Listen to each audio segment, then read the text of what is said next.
Today we're doing Isaiah chapter 25, and that is it. This is only the second time that I've done an entire video on one chapter, and the last time was the Ten Commandments. So this sort of alludes to how interesting this one was. I just started making notes, and generally I read until I fill up a page of notes, then go and do a video. And I did a whole page on just this one chapter.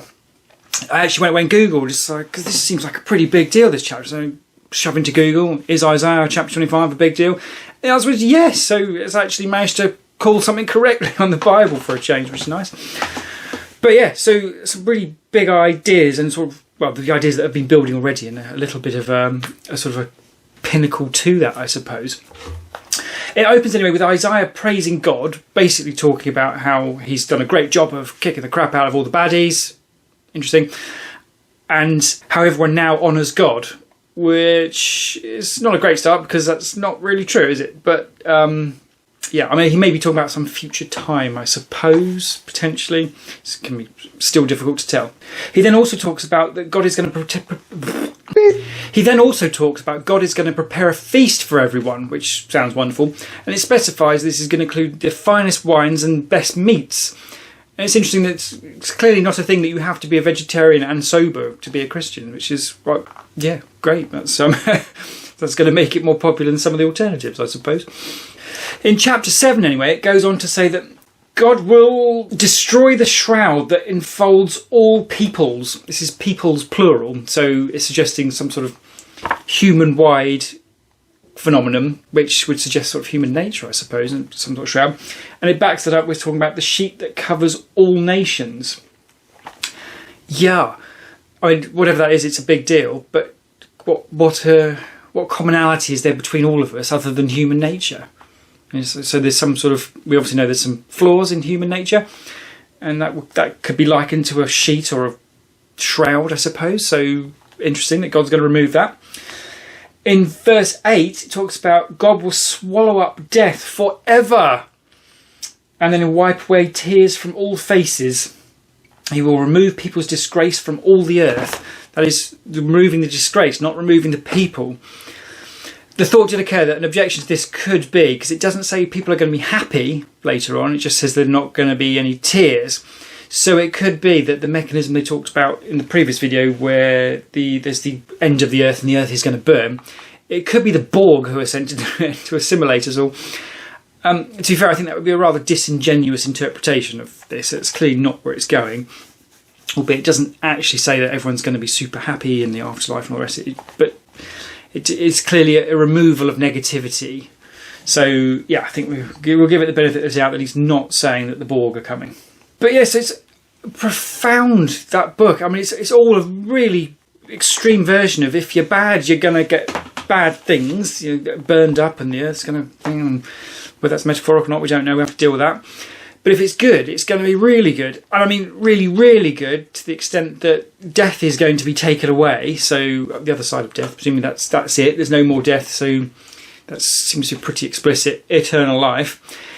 And we've had all the other bits that come together to say, you know, you can put your hand in a viper's nest, the snakes aren't going to bite anymore, and leopards aren't going to eat llamas or whatever it is. And there's going to be no more tears, so it's just the enmity between people is going to be gone as well. So it's like a really huge statement of what the afterlife is supposed to be. And now we know it's supposed to be on Earth, assuming this is all true. So yeah, really, really interesting. I suppose the complicated part, well, not complicated, it's all complicated, isn't it? The troubling part, I suppose, is that this is all the other side of this cataclysmic judgment event, which it sounds like we've all got to go through some way, somewhere, somehow, one way or another. That's I mean, it doesn't sound fun, does it? But it's going to be interesting. The thought occurs, actually, you got the other saying, you can't take it with you when you go. But if the afterlife is here, then in theory you could. Like, I have a very sexy guitar. And that'd be wonderful if I could take that to heaven with me, assuming I was allowed to go. I appreciate it at the minute. Based on this stuff, I wouldn't, I don't think. But, yeah, you could see how someone could interpret that as, oh, I get stuff and I should go and hide it here because then we're going to have Judgment Day and then we're going to come back to Earth and I'll have all my stuff.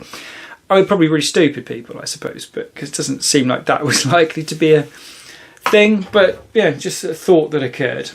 It's really interesting that at this point in the Bible, and in the middle of the kings of Judah and Israel,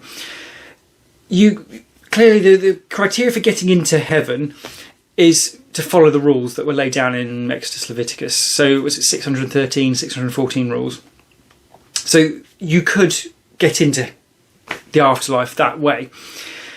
Of course, we know that's going to change because in the New Testament, Jesus comes along and he's saying that you have to go through him. So we can't earn our way into heaven through good deeds anymore. And I must admit, part of me was thinking, because there's this atheist argument that's saying, well, hang on, the Bible doesn't make any sense, because what about all the people who've never heard of Jesus? And I think that's a reasonable question. And all those who lived and died before him. So that's just not fair on them, because that's just rubbish. They're just going to go to hell or something like that. But clearly that's not the case. That would seem to be, because in the Old Testament, you can be righteous by virtue of following those rules.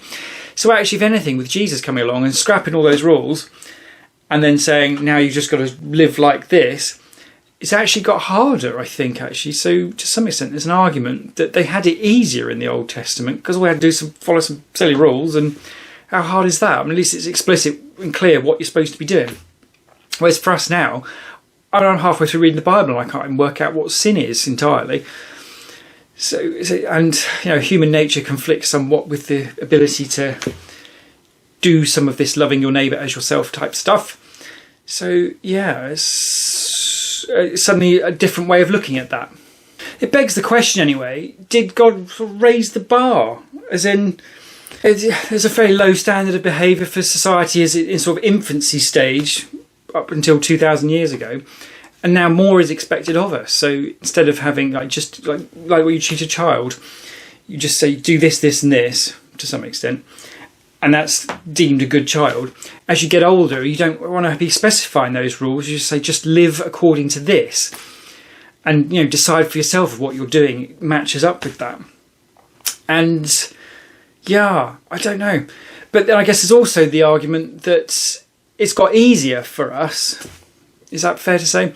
On the basis that we can't earn our way into heaven anyway, because it's not possible for us to be well enough behaved to escape judgment or escape punishment for judgment, which is why Jesus came and did it for us.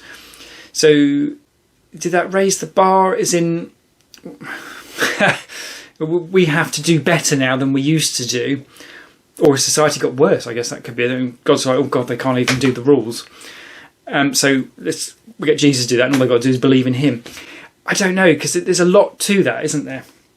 But it's a really interesting idea that it used to be one set of criteria to get in, and now it's another. And this new lot does seem to be harder. It does seem to be expecting more of us, albeit with the acceptance that, presumably as long as we try, then we'll be okay, because Jesus has come and done the bit for us that... I don't know. It's absolutely brilliant anyway, but just very difficult to wrap your head around with. It does, of course, also raise the question, if we're going to be living on Earth in the afterlife, and we're obviously still here. So if I die tomorrow, or better example, all those people who are already dead, Earth is still normal Earth now. Put your hand in a viper's nest, it's going to bite you. So what happens to them in the interim between death and when there's resurrection to the new Earth? It's sort of limbo. I guess it's like being asleep perhaps, or something like that. I don't know. I don't expect to be able to work out the answer, and I suspect it's probably not in the Bible. But it's an interesting idea, isn't it? There seems to be some sort of time thing there, albeit potentially, given God must be outside time to have created time, potentially the other Earth already exists and is eternal and outside of time as well. That's noodle baking. But yeah, either way, Isaiah 25, really, really interesting, really, really heavy, but great stuff. And we'll see if there's even more comes in the next bit.